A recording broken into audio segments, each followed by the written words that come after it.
Arthur, a tyrannical king, once ruled the world with an iron fist. During his rise to power, Arthur slaughtered enemies, nuked cities, and committed countless atrocities, all for the sake of power. However, one day, reflecting on his actions, he was overcome with guilt and died of a heart attack. As he descended into the abyss, a voice offered him a second chance, warning him not to waste it. Moments later, Arthur opened his eyes to find two people looking at him. The man introduced himself as Reynald, Arthur's father, while Alice, his mother, also looked on. They didn't expect their newborn to understand, but they were overjoyed. Arthur slowly realized these were indeed his parents, and he had just been born. He struggled to believe he was a baby again, yet his parents cared for him tenderly. Despite his happiness, he disliked being stuck in a baby's body. His head felt oversized, he couldn't speak, and he involuntarily soiled his diaper every few hours, losing all control. Then, he witnessed something stranger, Reynald channeling energy into his fists, shattering a boulder. Arthur was astonished. Despite his years as a ruler, he knew nothing of this power. Reynald, proud of his feat, turned to his family for praise, but a falling rock struck his head. Alice, having anticipated such an accident, used magic to heal Reynolds, cautioning him to be more careful. While Reynald might show off, his serious punches could easily kill a wild boar during hunts, making him invaluable to his party. Returning from a hunt, Reynald prepared for a welcome hug, but remembering he was covered in boar blood, he went to clean up first. Arthur learned two things. This world was dangerous, necessitating weapons for protection,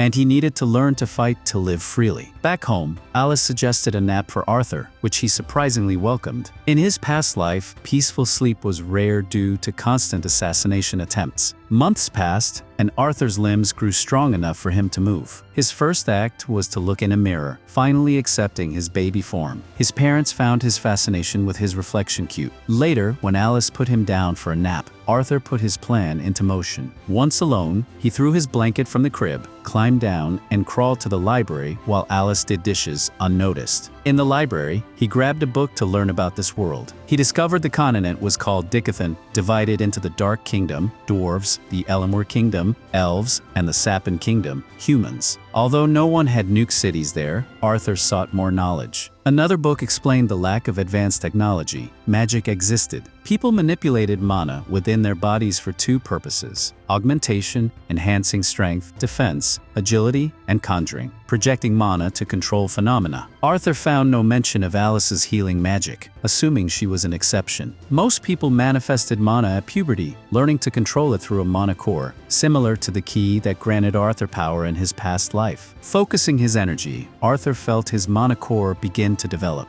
Before he could continue, Alice found him, worried sick. Relieved he was unharmed, she held him, noticing something different. Arthur feared she sensed his mana, but she had simply noticed he had soiled himself again. 2 years passed. Alice wrote in her journal, grateful for Arthur's healthy growth but concerned by his lack of smiles. Outside, Reynald was giving Arthur sword lessons. Arthur seemed interested, but Alice was furious at Reynald for letting a 2-year-old play with a dangerous stick. Arthur knew not to anger Alice. To avoid further dangerous activities, Alice took Arthur to town. He was excited for first-hand information about this world, observing weapons and unfamiliar substances. He even witnessed fire magic up close, making the trip invaluable. Exhausted, Arthur struggled to stay awake, and Alice wanted him to nap. Despite the limitations of his new life, Arthur enjoyed life with loving parents, a stark contrast to his orphanage childhood. He soon fell asleep on Alice's shoulder. Carrying him to his crib, she told him how proud she was of his curiosity and adventurous spirit, assuming he inherited it from Reynald. She knew he would eventually want to explore the world, and while she preferred a peaceful life for him, she would support his happiness. The next day, Arthur watched Reynald practice magic in the yard,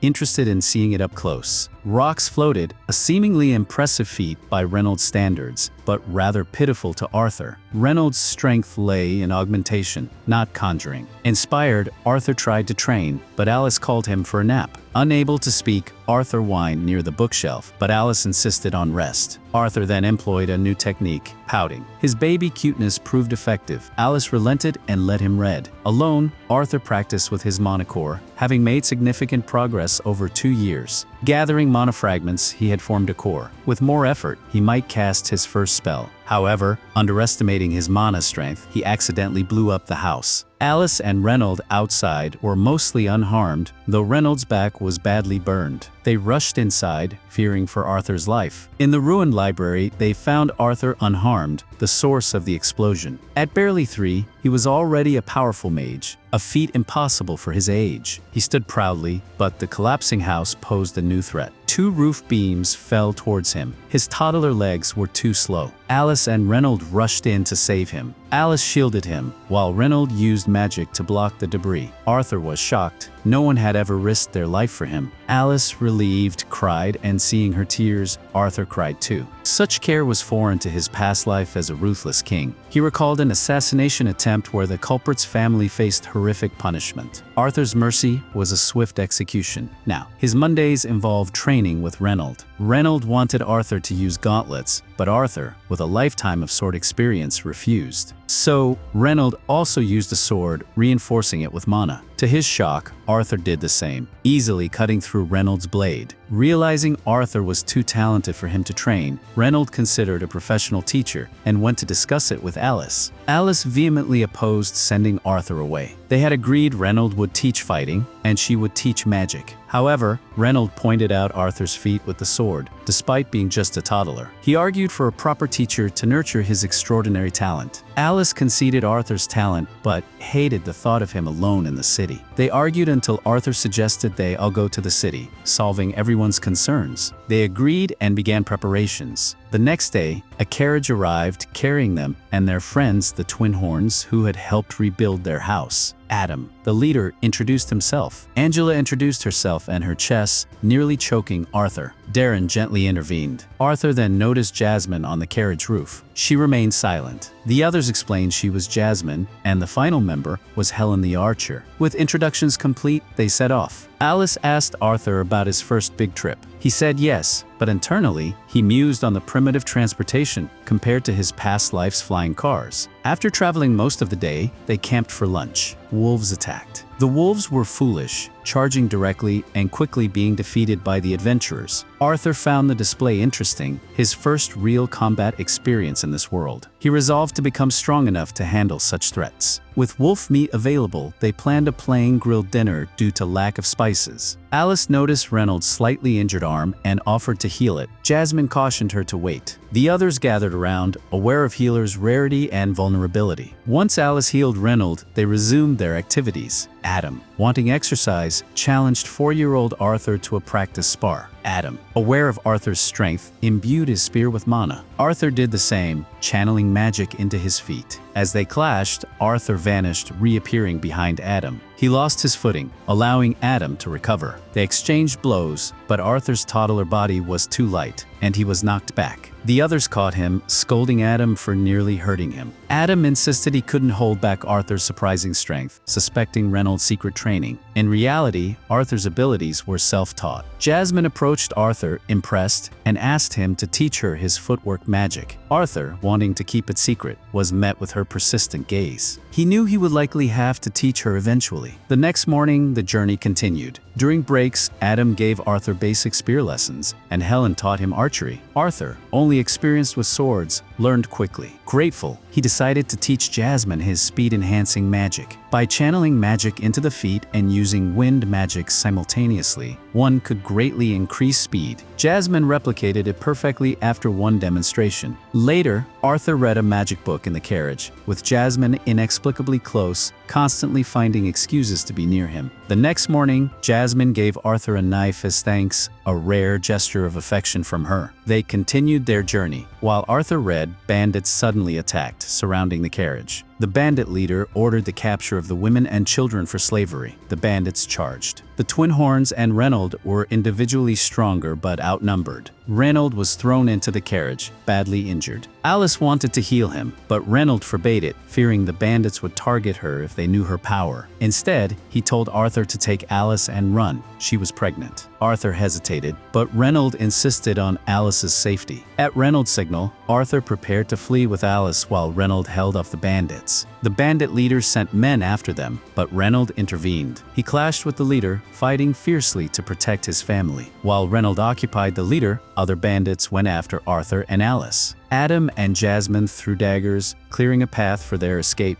Arthur, who once took without regard, now fled to protect someone precious. After running for several minutes, Arthur thought they were safe, but a magic-wielding bandit on a cliff attacked with a wind spell. Arthur, too late to react, pushed Alice aside, taking the hit himself. The blast knocked him off the cliff. As he fell, he threw Jasmine's knife at the bandit. The string wrapped around the bandit's ankle, pulling him down with Arthur. The adventurers tried to save Arthur, but he was too far. As he fell, Arthur felt a strange peace, knowing he had protected his family. He understood the desperation of the man he had executed in his past life. He hadn't hesitated to sacrifice himself for Alice. Though he didn't regret it, he wished for more time with them. Somehow, Arthur survived the fall, ending up in a cave. He encountered a terrifying monster and regretted seeking shelter there. He tried to sneak attack it, but the monster easily swatted him away, telling him to calm down and that it just wanted to be friends. Wary, Arthur was badly injured and needed food. The monster offered fruit from the cave wall. Arthur hesitated, but his injuries worsened. He tried to get up, heard a snap, and cried out. The monster told him it was a miracle he survived the fall. It offered to answer questions if Arthur ate the fruit. He was hesitant, but found the berries delicious. Once full, Arthur asked about his parents. The monster, unable to leave the cave, used its long-distance vision to show Arthur that his parents had defeated the bandits. Relieved, Arthur thanked the monster. Since he was stuck there, he decided to befriend it. The monster's name was Sylvia, and she was kind. Over the next few days, Arthur rested and healed while Sylvia watched over him. Once recovered, Arthur wanted to go home, but Sylvia warned the journey was too dangerous alone due to magical beasts and bandits in the elven forest outskirts. Sylvia could open a dimensional rift to send Arthur home or to a safer place, but it would take time. Arthur practiced swordsmanship to pass the time. Days passed. Arthur enjoyed Sylvia's company, but knew little about her, only that she was a terrifying-looking but kind creature hiding from something. After sword practice, Arthur trained his mana. Sylvia was impressed by his early mana core development, something he hadn't been taught. She demonstrated accumulating mana while casting a spell, a technique Arthur realized would make him incredibly strong. Before teaching him, Sylvia asked what he would do with such power. Arthur recalled his family's near demise by bandits and vowed to destroy anyone who threatened them. Sylvia flicked his forehead, disapproving of his answer. She wouldn't teach her technique to someone with such a mindset. She explained that while she could easily kill him, she could also be gentle. She urged him not to let anger and hatred control him, leading to an empty life. She asked again what he would do with the power. This time, Arthur focused on the smiles of his loved ones and replied he would use it to protect them. Sylvia was pleased. Meanwhile, outside the cave, a monster resembling Sylvia was tracking her, closing in. In Arthur's past life as king, he was a tool of the senators, forced into violence he disliked. Back in the present, Sylvia taught Arthur her mana accumulation technique. He practiced, feeling his strength increase. He thanked Sylvia, but she sensed someone approaching, pushed him into rocks, and told him to be quiet. Arthur saw another monster identical to Sylvia. Sylvia seemed to know him and was surprised he found her. The second monster demanded Sylvia come with him, but she refused and he attacked. Arthur wanted to help,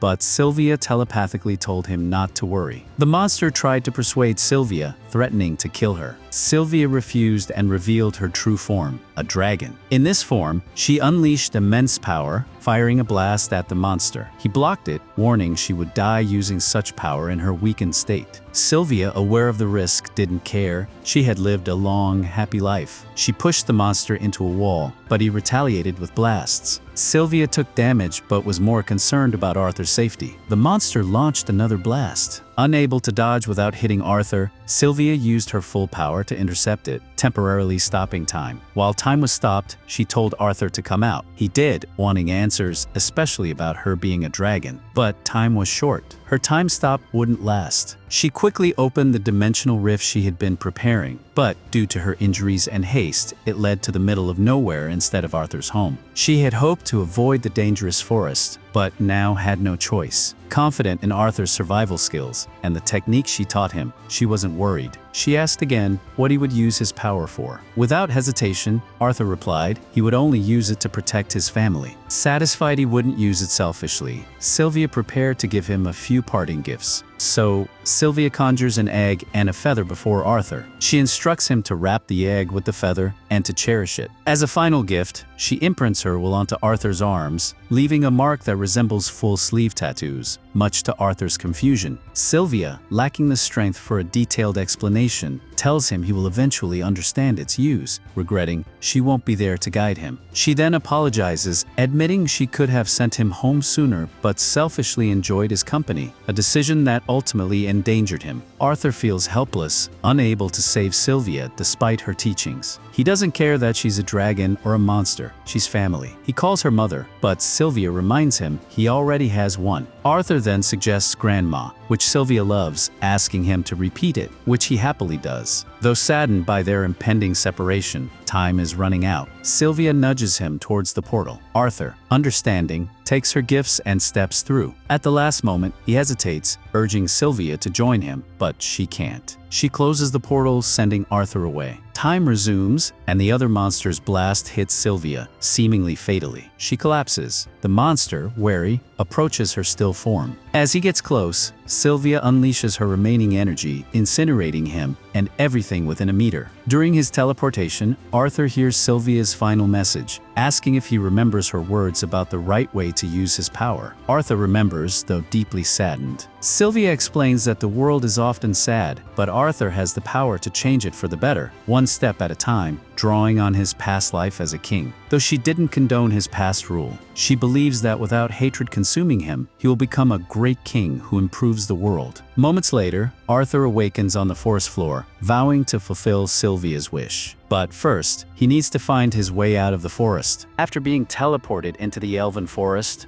Arthur begins his journey to return home. But while he is walking, he suddenly hears a blood-curdling scream from across the woods. It sounds like it's coming from a little girl, so he immediately gathers mana in his feet and begins racing to check it out. He jumps up into a tall tree for a good vantage point, and once he is up there, he can clearly see a group of bandits kidnapping a little girl. She tried getting away from them, but the bandits have already grabbed her and are covering her mouth to stop her from screaming anymore.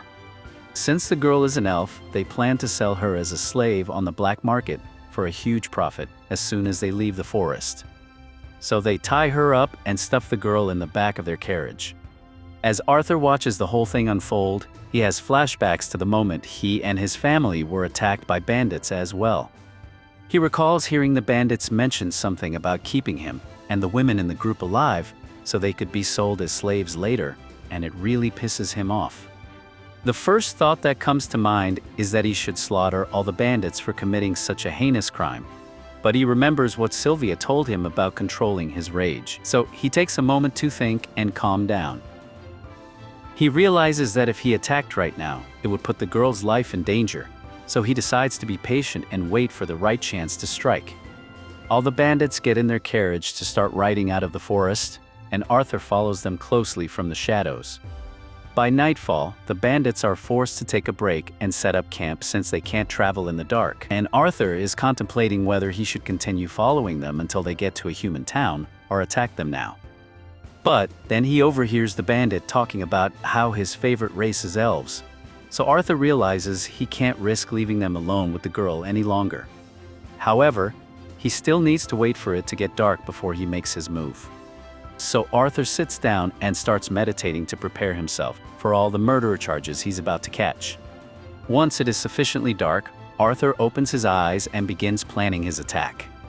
He notices that the bandits have a group of horned wolves on a leash, and he finds it odd that the wolves are obeying a group of humans with no resistance. He takes a closer look at them and realizes that they are wearing magic collars to force them to be obedient, and he can use this to his advantage, so he throws a couple of rocks at the wolves to rile them up. The bandits hear their wolves howling over there, and the leader orders one of his men to hurry up and go shut those damn wolves up. The bandit immediately gets up and kicks one of the wolves in the neck to get it to stop barking, and the second the bandit is distracted, Arthur seizes the opportunity. He summons a mana blade before jumping down behind the bandit, and within a few seconds, the bandit has been slashed to death.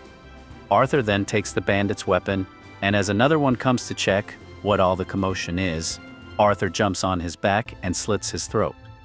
That's 2 bandits down already, but Arthur's body is already getting exhausted, so he needs to end this quickly. Just then, another bandit comes to check why the other 2 are taking so long. So Arthur tries to insta-kill this one as well, but unfortunately, he missed the vital organs, so the guy screams and alerts the other bandits of Arthur's presence. The bandit leader realizes that Arthur is a mage, so he knows this isn't going to be an easy fight, but he also doesn't want to kill Arthur because selling a mage kit on the black market would earn him even more money than the elf girl.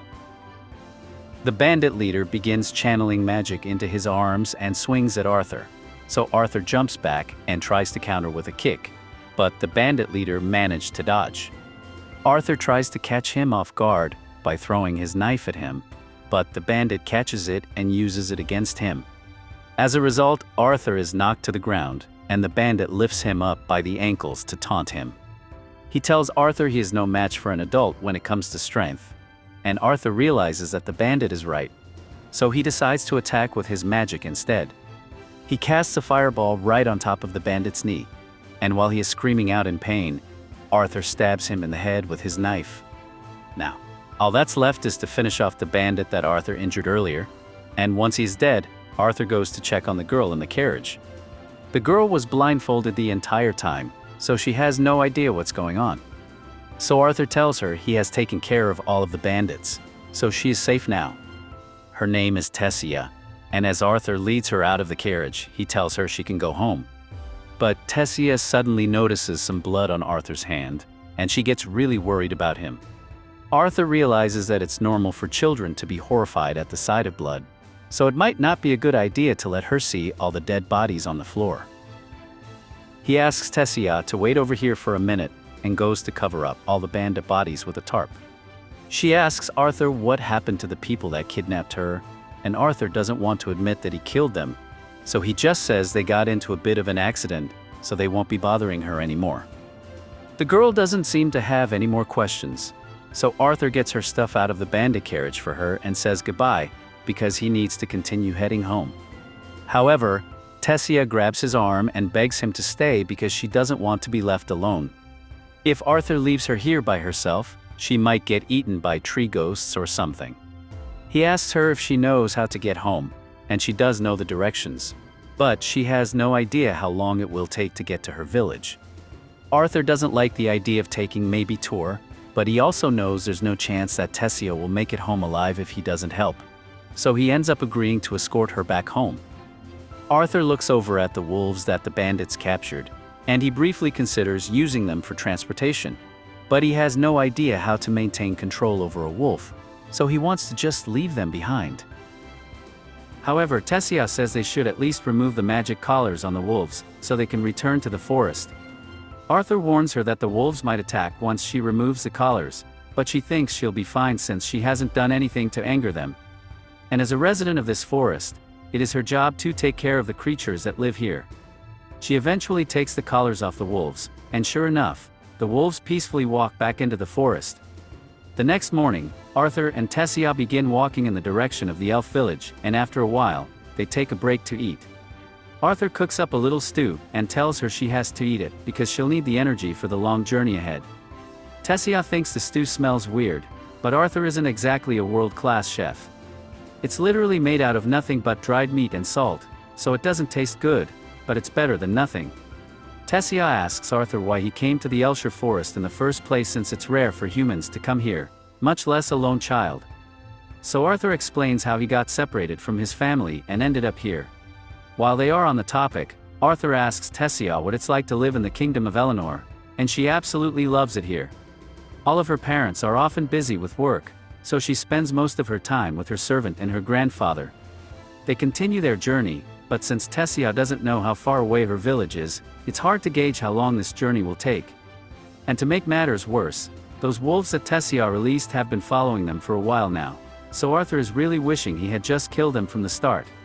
That night, Arthur decides to stand guard outside the tent to make sure the wolves don't attack him and Tessia while they are sleeping, but after a while, Tessia pokes her head out and asks Arthur to come to bed. Arthur tells her that he's not sleepy, so he's going to stand guard out here, but she's way too scared to be alone, so she pleads with him to come inside the tent with her. Arthur eventually gives in, so he decides to just keep watch from inside the tent for Tessia's sake. She's trying to pretend that she's not scared, but she also demands that Arthur stay by her side at all times. Before she goes to bed, she wants to learn a little about the human kingdom, so she asks Arthur if it's true that all humans are perverts who marry multiple wives. Arthur is surprised to hear Tessia say that and asks where she heard it from, so she explains that her grandfather told her. Arthur can't deny that people like that exist, especially in the Gerard family, but for the most part, humans are modest people. Tessia believes Arthur, so she turns over and falls asleep immediately. The wolves didn't attack, so by morning, Arthur and Tessia got up and continued their journey. Tessia has really been warming up to Arthur over the past few days, and now that she has had a chance to forget about the slave traders, she seems a lot happier.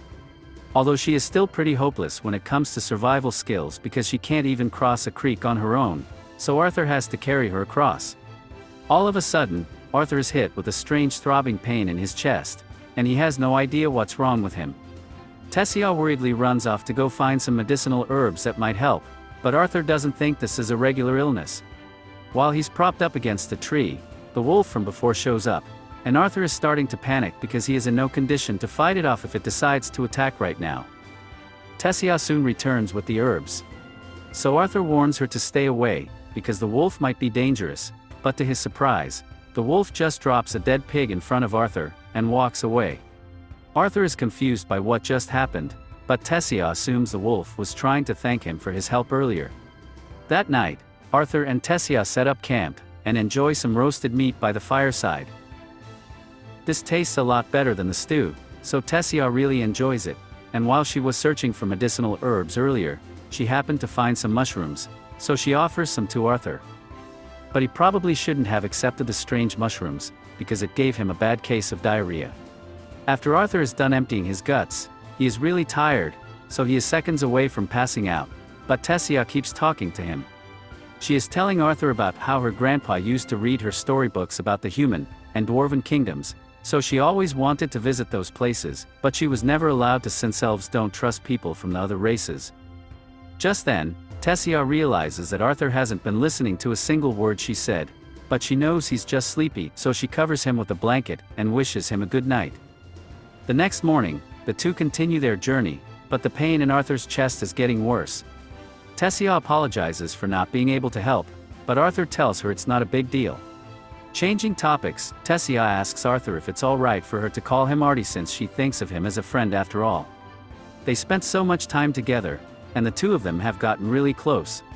Arthur says he doesn't mind being friends with her, and Tessia is surprised that he didn't react much.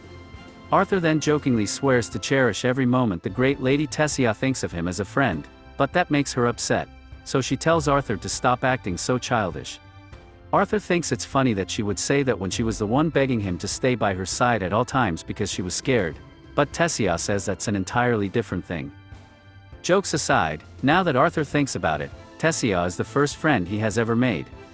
Even in his old world, people were so scared of him that he never truly had anyone whom he could call a friend till now.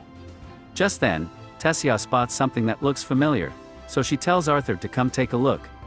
Arthur comes over expecting to see a cool-looking stick, or something, but to his surprise, he is standing in front of a huge tree with a portal in the middle of it.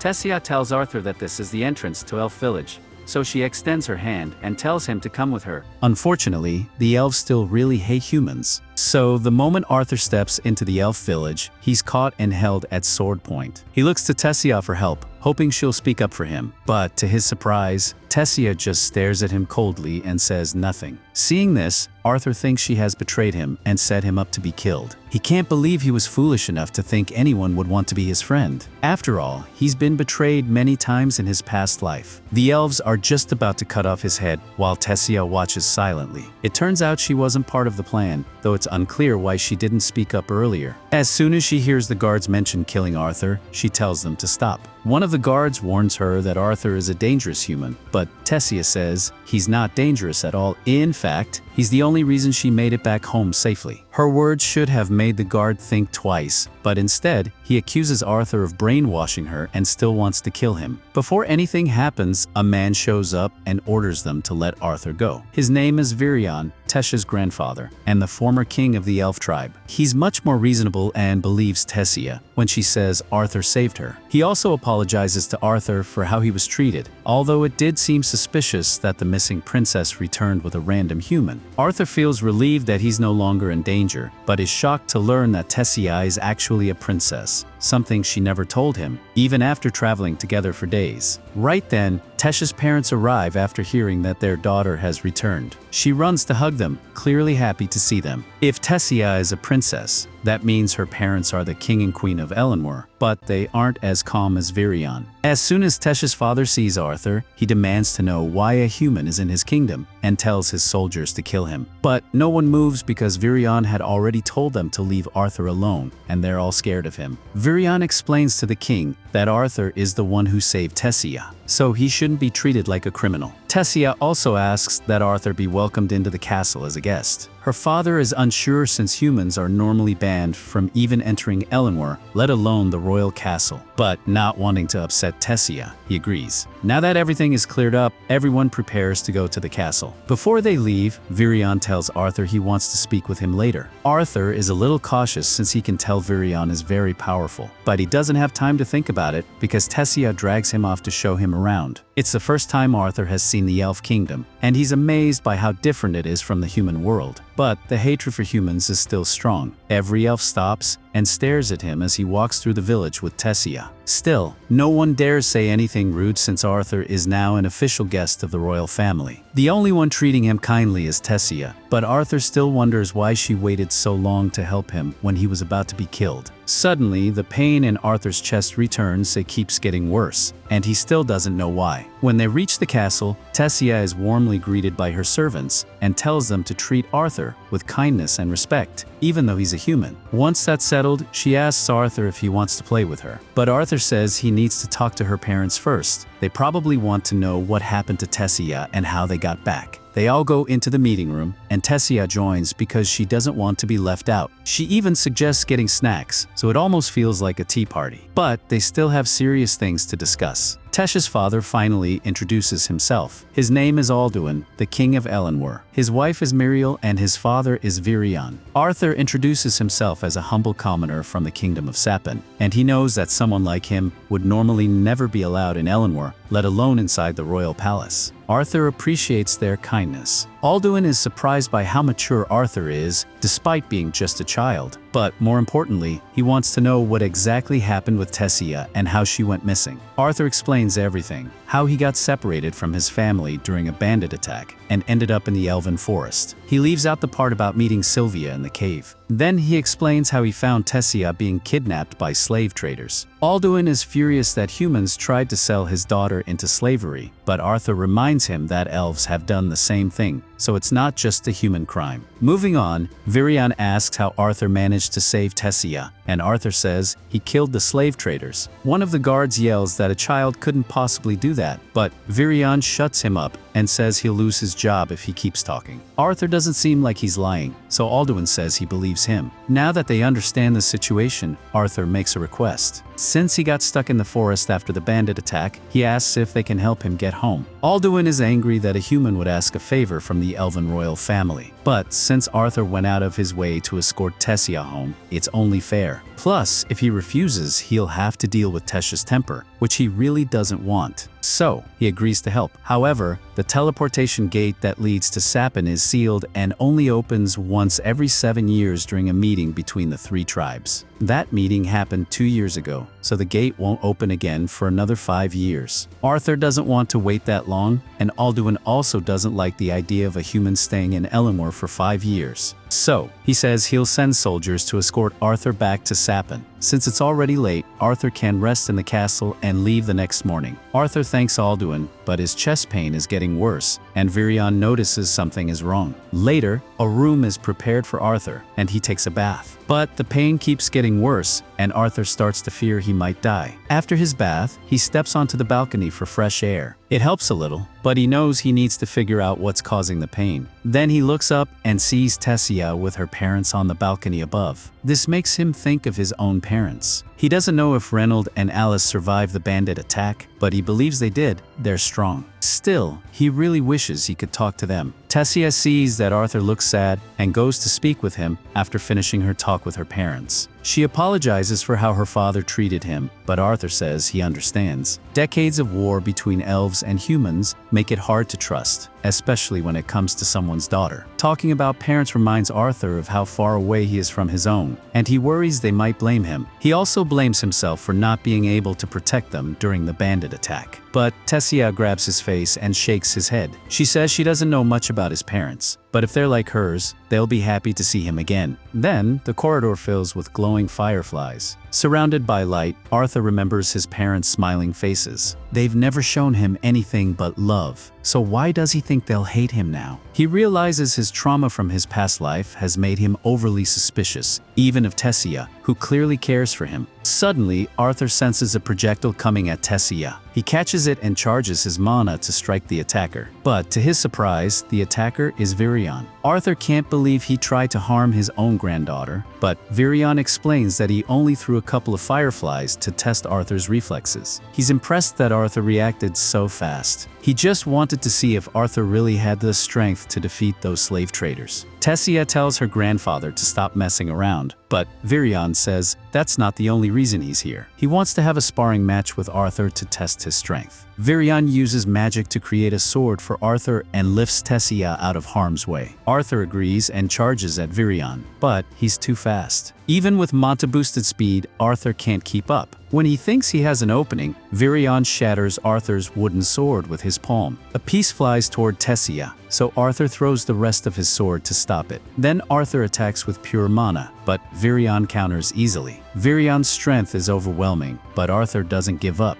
After being knocked back, he charges again and manages to land a small hit on Virion's forehead. It doesn't hurt much, but Virion is impressed that Arthur got past his defenses. He wants to keep going, but Tessia pinches him and tells him to stop bothering Arthur. Arthur says it's okay. He's honored that someone as powerful as Virion wanted to spar with him. Then Virion says he wants to take Arthur as his disciple. Arthur is shocked and asks if he's serious. Virion says he is and asks if Arthur accepts. Arthur hesitates since he still hasn't contacted his parents. But Virion says he knows a way for Arthur to talk to them right now. Before Arthur can respond, another sharp chest pain hits him, and Virion tells him he knows the cause. He says Arthur has inherited a beast will, and unless he agrees to become Virion's disciple, the beast will is going to kill him. After hearing such horrible news, Arthur tries to sleep, but he's struggling. The anxiety of being away from his family, combined with the fear that he might die soon, gives him a terrible nightmare where he's haunted by a sleep paralysis demon. He suddenly hears someone calling his name and opens his eyes to find Tessia sitting on top of him. She's been trying to wake him up for a while, but he keeps muttering about some kind of monster, which is starting to annoy her. She tells him to hurry and get ready because Virion is already waiting for him outside. Arthur gets out of bed and starts changing. While he's doing so, Tessia asks if he's really planning to stay and become her grandpa's disciple. Arthur hasn't decided yet. It depends on whether Virion can really help him contact his family. As long as Arthur gets the chance to talk to his parents and let them know he's okay, he'll be satisfied. Once he's dressed, he and Tessia head downstairs. But as soon as they open the doors, they hear Alduin arguing with Virion, furious at the idea of Arthur living in the Elf Kingdom. Taking in a human as a disciple would go against centuries of elven tradition, but Virion doesn't care. He likes Arthur and plans to make him his disciple, no matter what anyone says. Tessia tries to speak up for Arthur, but Alduin ignores her because she clearly supports Arthur staying. Coincidentally, Virion doesn't care for Alduin's opinion either. So, he tells Arthur and Tessia to get in the carriage. They've got somewhere to be. On the long ride to meet Virion's mysterious friend, Tessia falls asleep.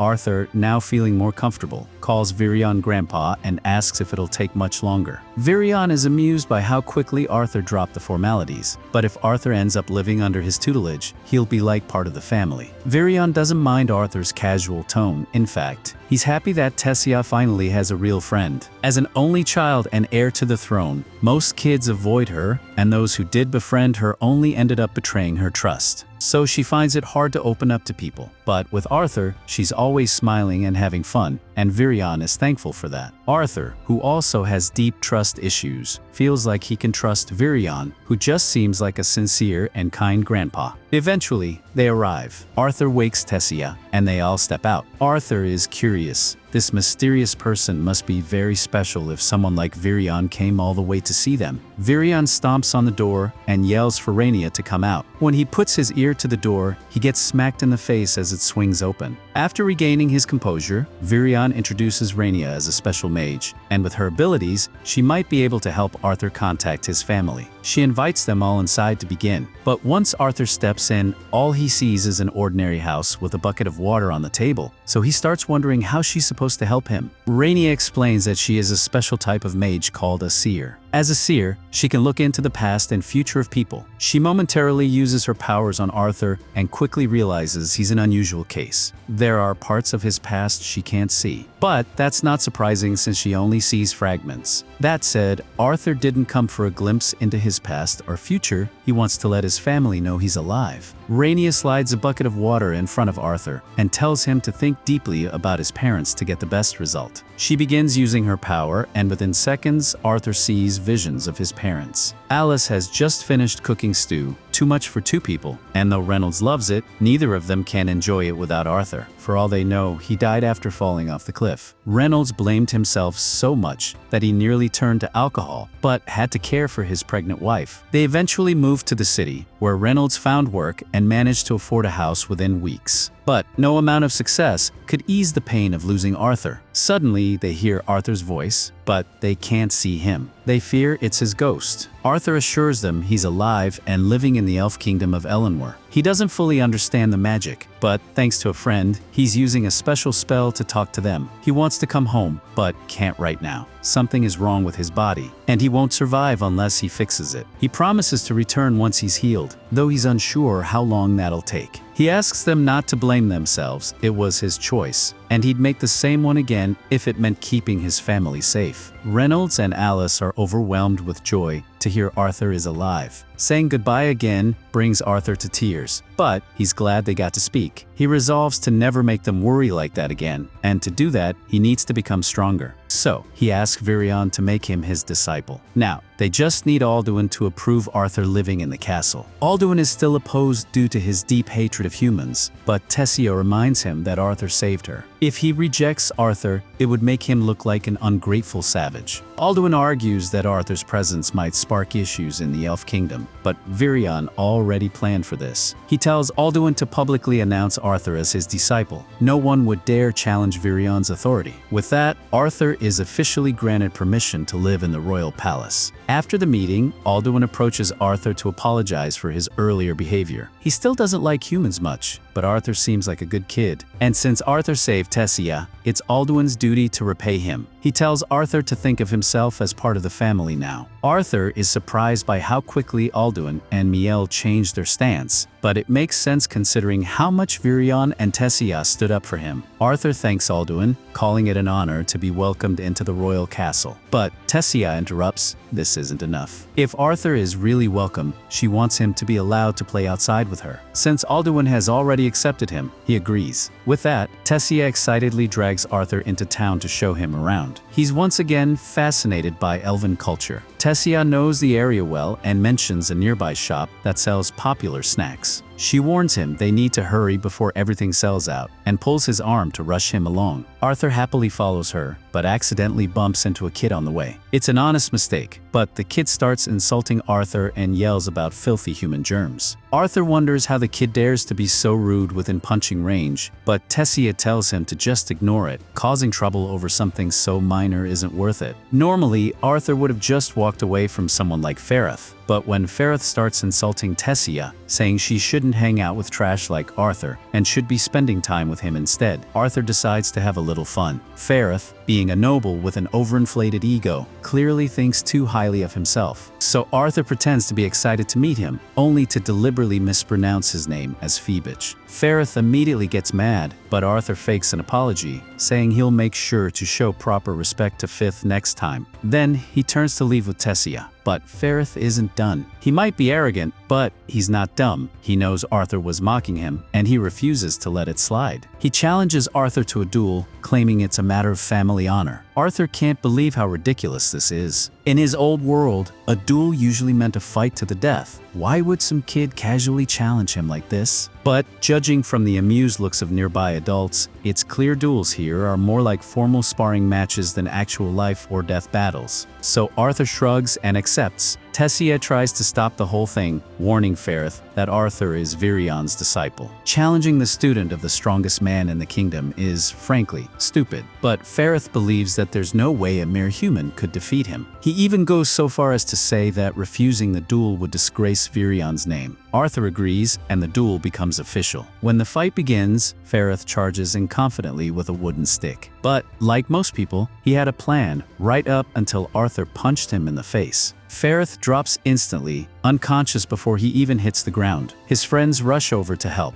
but Tessia isn't surprised. She already knew it would end like this. With the duel over, she grabs Arthur's hand and pulls him away. They've got more places to explore. The two spend the rest of the day together, visiting shops, eating snacks, and enjoying the town. Eventually, they take a break on a quiet balcony, and Tessia asks when his training with Virion starts. Arthur tells her it begins first thing tomorrow, though something is clearly on his mind. He reflects on what Virion told him. The training is going to feel like hell, like being submerged in boiling tar, and he'll have to endure it for years without his family by his side. Virion wanted to be sure Arthur was truly ready, and Arthur was. Even now, despite knowing how painful it will be, he's excited to begin. He needs that strength to build the future he wants. Tessia nods and says she'll train hard too. She doesn't want to fall behind, but for now, she wants to enjoy the rest of their playdate. So, she grabs his hand again and suggests they go get some more food.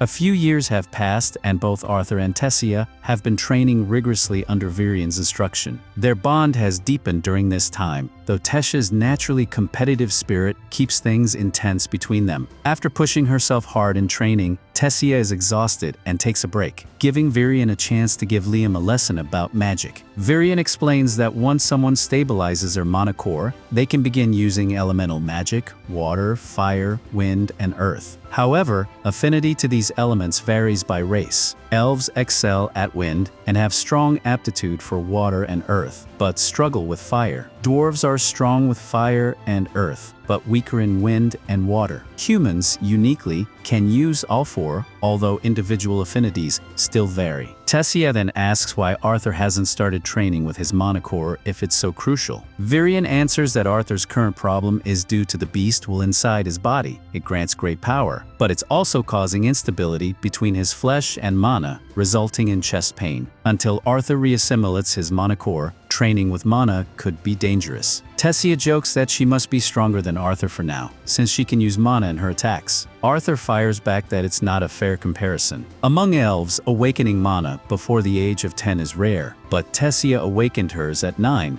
allowing her to train alongside Arthur ever since. Virion then tells Arthur it's time to awaken his beast wool, a risky but necessary step. If successful, it should stop the pain in his chest and mark him as an official beast tamer. Arthur agrees and the procedure begins. But it goes violently wrong. Arthur screams in pain and releases a huge surge of energy that blasts Virion and Tessia away. Though the awakening is technically successful, the strain causes Arthur to pass out immediately. They take him back to the castle to recover. When Arthur finally wakes up, Virion is at his bedside and asks how he feels. Arthur says he's okay. So Virion presses further. Was there anything unusual about the beast will? Arthur hesitates but finally tells him the truth. The will came from a dragon, specifically Sylvia. Virion is stunned. Dragon wills are incredibly rare and powerful, and it explains Arthur's extreme reaction. Virion warns him to tell no one, as even mentioning that he possesses a dragon will could bring dangerous attention. Virion also informs Arthur that, in 4 months, he's scheduled to return home. Arthur is confused. He thought he had 2 more years before the next Interkingdom meeting, but apparently a cultural exchange event has moved up the timeline. This means the portals to Zyra City will open much sooner than expected. Arthur asks if Tessia knows yet, concerned she'll be upset. Virion says the king and queen are informing her now. That night, Arthur lies in bed, thinking about his departure while holding the egg Sylvia gave him. Then, the egg begins to crack, a baby dragon hatches. Arthur is surprised, but it seems cute and harmless, so he picks it up until it suddenly bites his arm. Arthur yelps in pain and drops the dragon, but when he looks at his arm, instead of ordinary bite marks, he sees a crest forming. This crest is a magical link between Arthur and the dragon. It allows him to sense its thoughts, even if he can't fully understand them yet. Arthur decides to name the baby dragon Sylvie in honor of her mother, Sylvia. After settling back to sleep with Sylvie curled beside him, a few hours later, Tessia walks into his room, intending to talk about Arthur's upcoming departure in 4 months. But when she lifts the covers and sees Sylvie next to him, all thoughts of the serious conversation vanish. She's completely taken by the cuteness of the baby dragon. Startled awake, Arthur initially panics, but quickly realizes Tessia is just obsessed with Sylvie. He groans and goes back to sleep, leaving Tessia fussing over the dragon. Later that day, Arthur and Tessia head to the training grounds. Tessia tries her best to win Sylvie over, but Sylvie, still a bit traumatized from earlier cuddles, avoids her. When Virion sees Sylvie perched on Arthur's head, he's stunned. He never thought he'd see a dragon in real life. Arthur explains that Sylvie hatched as a result of the beast wool awakening, and while he worries her presence could cause issues, Virion assures him that dragons are considered mythical, and no one would believe Sylvie is one. Just claim she's an exotic beast, and people will accept it. Then, Virion announces it's time for training. Now that Arthur's beast will is awakened, he needs to train both his beast core and mana core, the most effective way being through real-life combat. To demonstrate what a beast will can do, Virion transforms into his beast form, a shadow panther, which grants him the ability to control wind and eliminate all sound from his movements. Arthur can't even track Virion's presence, and gives up almost immediately. Virion appears behind him, amused. While the ability is powerful, it's extremely mana-intensive, so he never meant to fight seriously. He was just showing Arthur the potential of beast wills. With that, Arthur's real training begins with a sword. Over the next few days, Arthur rapidly improves. The chest pain has vanished, and his body is toughened enough to keep up with Virion's shadow form. Outside of training, Arthur spends time playing with Tessia like a normal child. One day, while Arthur and Tessia are out on a date, Arthur bumps into a boy, Ferrith. Arthur doesn't recognize him, but Ferrith, insulted, demands a rematch. The duel is over in a flash. Ferrith is face down in the dirt. Still confused, Arthur is reminded by Tessia that Ferrith was the boy who challenged him to a duel years ago. Arthur remembers the fight fondly and offers Ferrith a hand, who accepts, giving up on further challenges. Arthur asks if Ferrith will be joining the upcoming cultural exchange, and Ferrith says yes, bragging that he was chosen for his talent, though in truth, all noble children were invited. Arthur asks if Tessia will be going to, but apparently not. The royal family doesn't want to risk their helpless princess being kidnapped again. Tessia punches Ferrith in the face so hard, he's knocked out cold. Arthur quickly grabs her and runs away before a crowd can gather. Once they're safe, he scolds her, reminding her she can't go around punching people, especially as a princess. Tessia, upset and defensive, calls him an old man and runs off crying. That night, still in tears, Tessia is surprised when Arthur climbs up to her window. He invites her for a walk in the forest, hoping to cheer her up. As they walk, Tessia asks if it's safe. Arthur reassures her if trouble appears, they're strong enough to escape. The view of the night sky is worth it. As they sit by a campfire, Tessia starts to doze off, trying hard to stay awake because she knows this may be the last quiet moment they share. She pretends she's cold, not scared of ghosts, she insists, and asks Arthur to tell her about the human kingdom. He admits he doesn't know much since he's never been there. She says she wishes he could stay forever, and Arthur says he would if he could, but that would mean never seeing his family again. Before they can talk more, she falls asleep beside him. Finally, the day of Arthur's departure arrives. Before he leaves, Virion gives him a gift, a magical compass that will guide him back to the Elf Kingdom if he ever wants to return. Arthur is grateful but notices Tessia is missing. Virian explains she couldn't bring herself to watch him leave. Just as the portal opens, Arthur hears Tessia call his name. She runs toward him, but falls halfway, and Arthur rushes to help her up. She rambles emotionally, warning him to take care of himself or she'll never forgive him. Understanding how much she truly cares, Arthur pulls her into one last hug, quietly telling her that he's going to miss her a lot.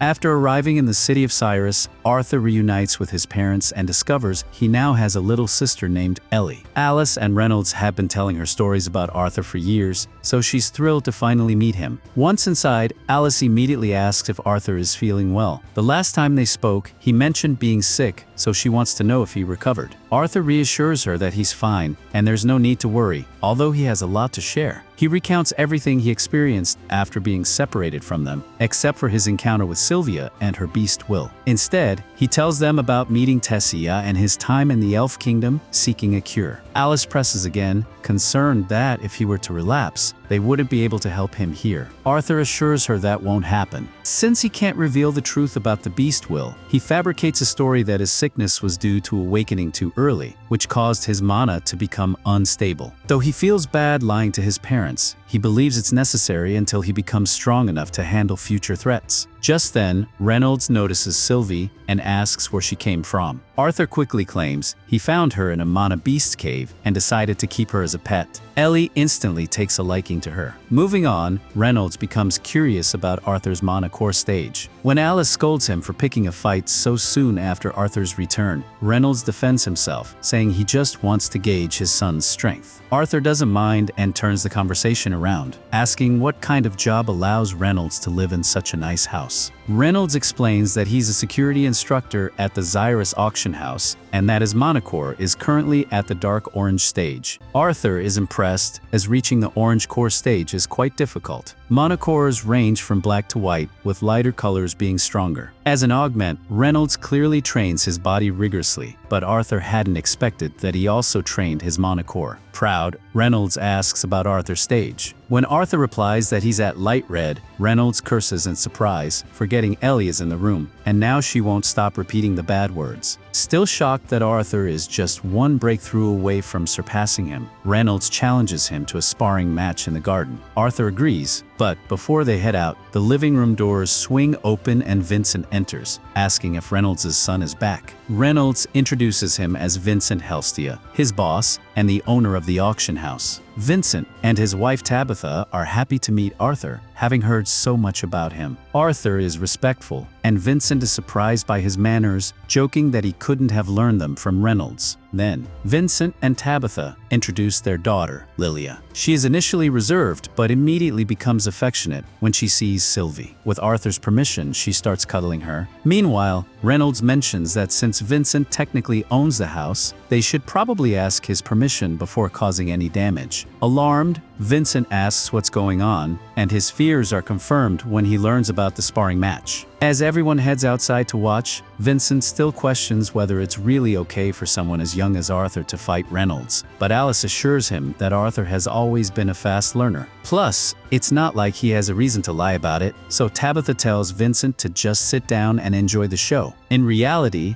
Arthur could have broken through to the orange stage years ago, but while training with his beast Will, he wasn't allowed to train his mana core. Still, he has other tricks he's eager to show off. As the match begins, Arthur and Reynolds start trading blows, and Reynolds is impressed by how strong Arthur has become. However, he still overpowers Arthur in terms of raw strength. Eventually, some distance forms between them, and Reynolds says he wants to kick things up a notch. He engulfs his hand in flames and tells Arthur he can back out if he wants. In this world, all mages have a type of elemental mana they're most compatible with. While conjurers can easily manipulate elements, augmenters usually can't unless they reach a certain level. At that point, they can identify their compatible element and use it to enhance their attacks. Imbuing his body with fire magic makes Reynolds a much tougher opponent. So, Arthur decides to go all out too and channels mana into his arms. They clash again, more evenly matched this time, though Arthur still gets blown back by Reynolds' force. Thanks to all the knowledge from his past life, Arthur's training with Virion was extremely effective, so much so that he mastered fire magic early on. Virion even encouraged him to begin training to surpass regular fire magic, and this match shows the result. Arthur gathers mana in his hands again, and this time, electricity crackles around him as he generates lightning. Reynolds is stunned. He can't believe Arthur is really capable of using a higher form of fire magic. But Arthur isn't done. While controlling lightning, he simultaneously manipulates water from the fountain to attack Reynolds from behind. Reynolds blocks the attack, completely shocked that Arthur can use both fire and water elements. He's beyond proud of his son, hugs him, and asks where he learned all that and if he has any more surprises. Arthur explains that he only recently learned to use lightning magic and still struggles to control it, but he's making progress. Ellie runs out onto the field to check on her father and brother. Meanwhile, Vincent and Tabitha stand in awe. No ordinary child should be capable of what they just saw. Later that evening, everyone sits down for dinner, and Vincent can't stop praising Arthur. Reynolds says he's known Arthur was special ever since he awakened his mana at age 3. That sounds impossible to Vincent, since even the geniuses of this world only awaken around age 8, though most of them don't blow up their house in the process. Reynolds bursts out laughing at the memory, but laughs so hard he falls out of his chair. Just then, Vincent suggests that Arthur should enroll in Xyrus Academy. Reynolds had never considered it, since the academy is mainly for wealthy and influential mages. But Tabitha agrees with Vincent and even offers to sponsor Arthur's tuition, believing someone so talented is destined for greatness. Alice hesitates to accept, knowing they've already received so much help, and Arthur is only 8, while the academy's minimum age is 10. However, Vincent reveals that he personally knows the director of the academy, thanks to his work, and he's confident he can arrange an exception for Arthur. However, before Vincent can say anything more, Arthur speaks up. He calmly but firmly points out that it would be nice if they asked for his opinion before making such a big decision about his future. After all, he just reunited with his family today, and the last thing he wants is to immediately talk about leaving again for school. With that, Arthur excuses himself from the dinner table and begins walking through the halls, still unfamiliar with the layout of the house. Just then, Lilia calls out to him, warning that he's heading toward the basement and might get lost. She offers to guide him instead, and since Arthur doesn't have anything better to do, he agrees. She leads him to one of the break rooms, where the house servants usually gather during their free time. All the servants warmly welcome Lilia, who often visits them to relax when she has the chance. Even though Arthur just arrived today, they all already know who he is after all. He burned up the garden earlier during his sparring match with Reynolds. Arthur apologizes for the damage, but none of them seem upset. One of the servants even jokes about it. Lilia asks Maria, the cook, if there's still any leftover duck. There is, but Maria teases Lilia, warning her not to overeat because she's been getting a bit chubby. The playful banter lightens the mood, but Arthur also picks up on something more serious. One of the maids quietly explains to him that Lilia often comes here when she's feeling stressed. Her parents, eager for her to awaken as a mage, push her into constant lessons. Lilia does want to become a mage, but all the pressure clearly takes a toll, and this break room is her escape.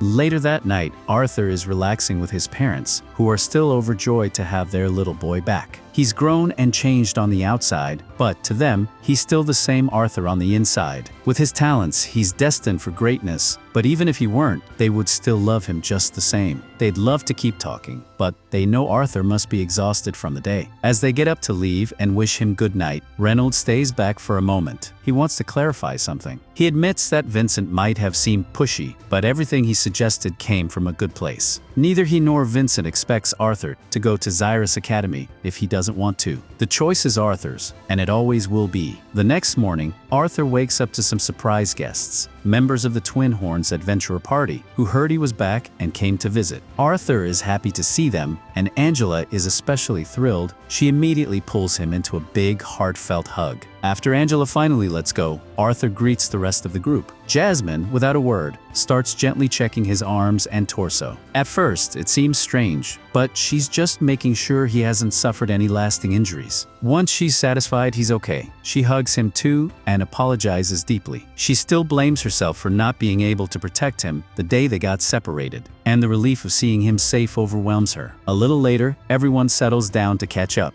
Arthur is surprised to learn that the Twin Horns recently took a job in the remote city of Escorting, which was lucrative enough to keep them busy for a while. They only returned to the capital because of a new commission. Hearing about their travels makes Arthur realize how little he actually knows about the kingdom of Sapin, let alone the continent of Dicathan. Becoming an adventurer could be a great way to learn more about the world, but at the same time, that would mean leaving his family again, and he's not sure if he's ready for that.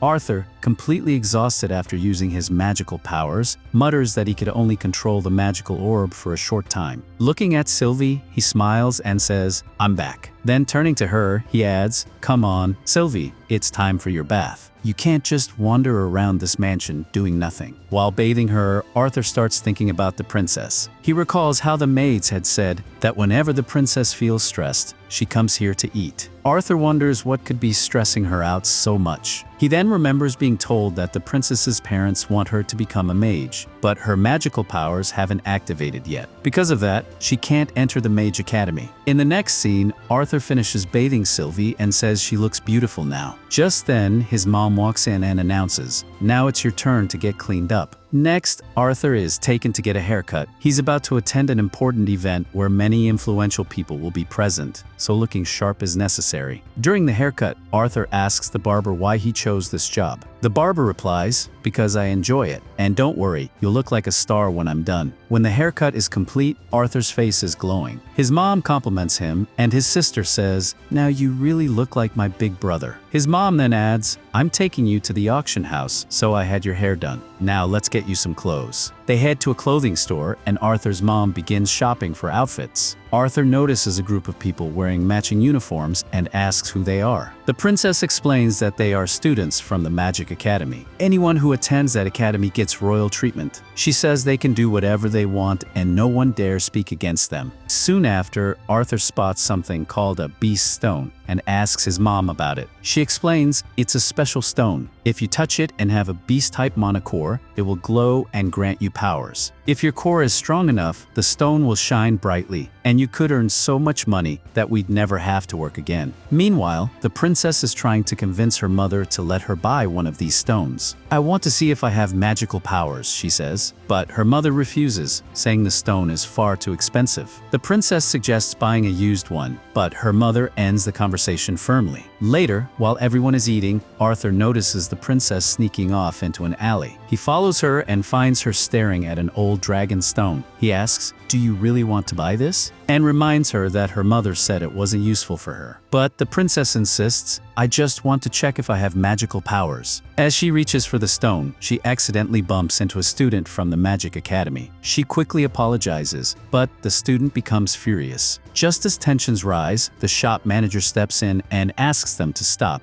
The academy student scoffs, asking if there's a problem. Before things escalate, the princess's mother arrives and demands everyone calm down. The academy student arrogantly states, "Don't you know who I am? I'm from the Magic Academy." The princess's mother responds, "And we are from the Hagar family. Ever heard of us?" At the mention of the Hagar family, everyone goes silent. Their name carries significant weight within the academy. Later, Lilia's father confronts the family, having heard about the incident. Her mother quickly reassures him, saying she diffused the situation before it got worse. Her father then tells Arthur not to worry, this won't affect his Magic Academy entrance. Lilia, feeling left out, asks her father, "Are you planning to give my spot in the academy to Arthur? The seat you had saved for me?" Her father quickly denies it. "Of course not, your seat is yours. I'll get Arthur another one." But Arthur admits that he hasn't decided whether he wants to attend the academy yet. Lilia is visibly upset. She feels ignored by her parents, who seem to be focusing all their attention on Arthur. She storms off, calling them all mean. Later that evening, Arthur goes to invite her to dinner, but she remains silent. A flashback reveals how her father had promised her a seat at the academy since she was young. hoping she would become a scholar. Lilia had promised she'd make him proud. Back in the present, Arthur finds her again. She apologizes for how she acted earlier. Arthur tells her it's okay. She then confesses that although her father always wanted her to become a scholar, her magical powers still haven't awakened. She feels like she's disappointed her parents and believes they've given up on her. Arthur reassures her that's not true. They love her deeply. If you want proof, I have a plan that'll help you hear it for yourself. Lilia agrees to the plan. Later, Arthur delivers a letter to Lilia's parents. It says that Lilia has gone to the place where Arthur learned magic and will return after 2 years. When her parents read the letter, they are heartbroken. They finally realize how much they've hurt their daughter by making her feel useless. Lilia's father, now in tears, says, "I'm sorry, my daughter. I didn't understand your feelings." Arthur then says, "Did you hear that, Lilia?" She steps forward, revealing that she had been listening the whole time. Arthur explains that the plan was to help her understand how much her parents care about her. Lilia apologizes for lying to them. Her parents embrace her and say there's no need to be sorry and that she doesn't need to become a scholar just to make them happy. But Lilia insists, "No, I will become a scholar for your happiness." In the next scene, Arthur sits her down and helps her try to awaken her magical powers. Her younger sister joins too, wanting to become stronger like her brother. Arthur instructs them to close their eyes and meditate. However, in the darkness of their minds, they see nothing. Arthur decides to help and uses his magical powers to give them a glimpse of what lies within. Gradually, light appears in the darkness and their powers begin to awaken. Everyone is overjoyed. They celebrate with a small party full of happiness and hope. The final scene shows a grand carriage approaching the auction house carrying mysterious crates. A man steps out of the carriage, but who is he? That will be revealed in the next episode.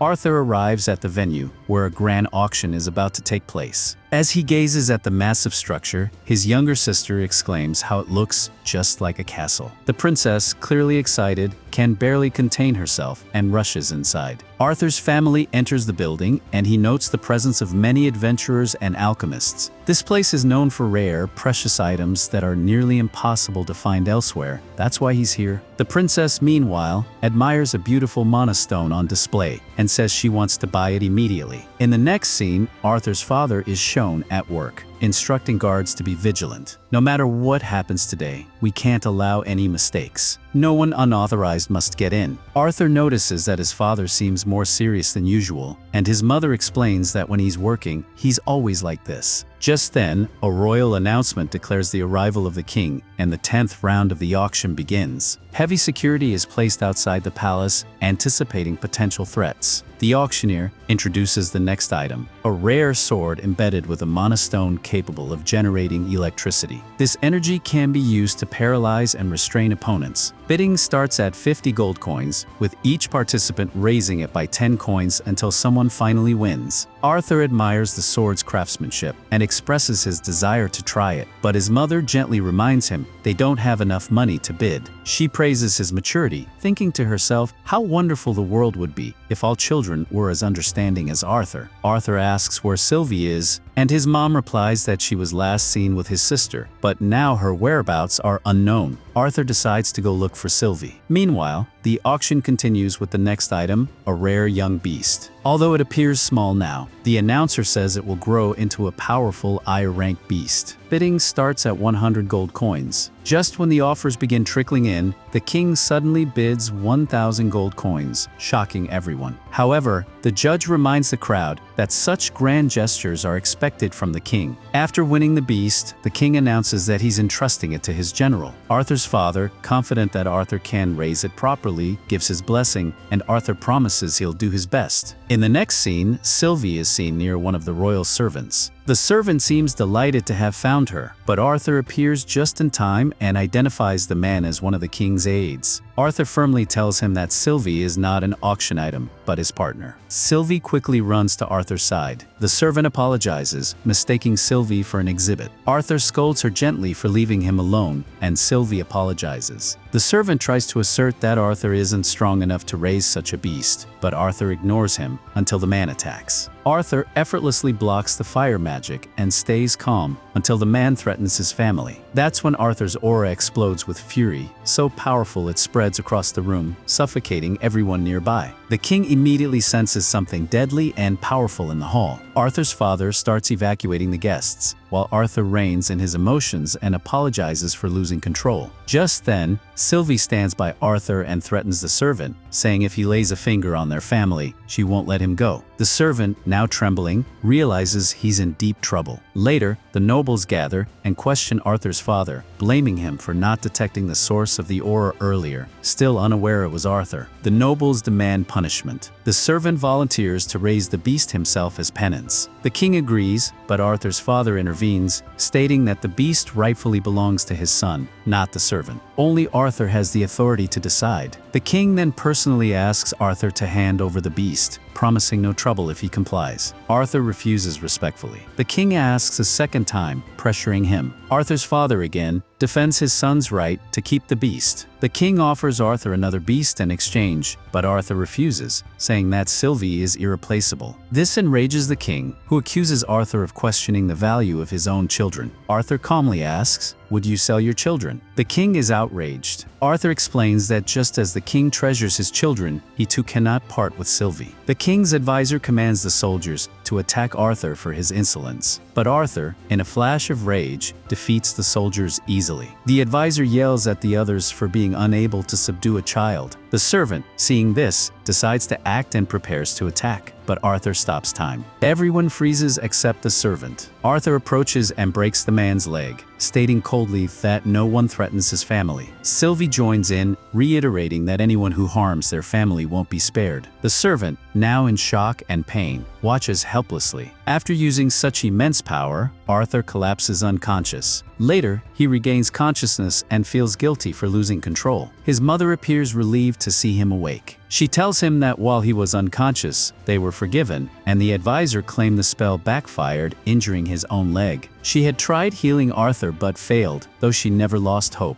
In the following scenes, Arthur and his mom go shopping. Arthur buys a small clip as a gift for his sister. His mom tells him he can buy something for himself too, but Arthur hesitates, knowing his father lost his job. She reassures him that she also works, making and selling cutlery to shopkeepers who value her craftsmanship. As they leave with their purchases, Arthur is visibly tired from carrying the heavy bags. Later, a messenger arrives to meet Arthur's father, bringing an apology from the king for the earlier incident and offering compensation. The messenger praises Arthur's manners and power, suggesting his parents continue to guide him well. Arthur's father agrees and is told he can return to work starting tomorrow. After the visitor leaves, Arthur's father tells him, "They tried to hurt you and even attacked, but you're safe now." He then hands Arthur the money, saying, "It's yours to spend as you see fit." Arthur thanks him and thinks to himself, "If I want to rule this world someday, I must become even stronger." The final scenes show Arthur arriving at the academy. As he enters, he notices many nobles and even an owl, which catches his attention. He chases after it, only to arrive at a mysterious old woman who welcomes him, saying, "Finally, you've come, Arthur."